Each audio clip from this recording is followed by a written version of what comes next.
Let's talk about Theorem 5. So, sa Theorem 5 po, meron tayo ditong fraction, which is A over B, that is being raised by an exponent.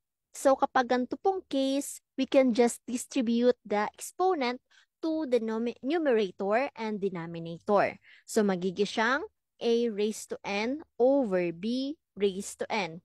So, para mas madali po nating masimplify yung integers that involves exponent. So, let's have example to visualize this theorem.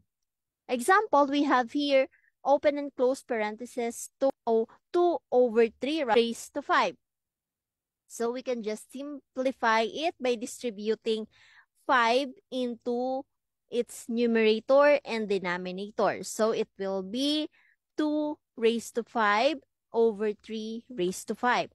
If we simplify that number, if we multiply 2 by itself 5 times, we can get 32. The same with 3, if we can get 243.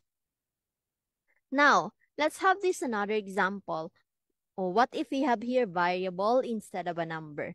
So here, inside the parentheses, we have x raised to 2 over y raised to 4, which are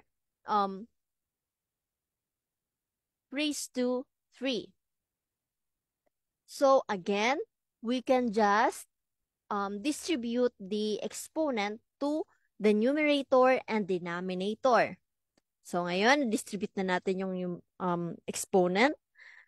Now, to simplify this, di ba, na-discuss na natin sa previous videos, we can just multiply 2 and 3 and 4 and 3.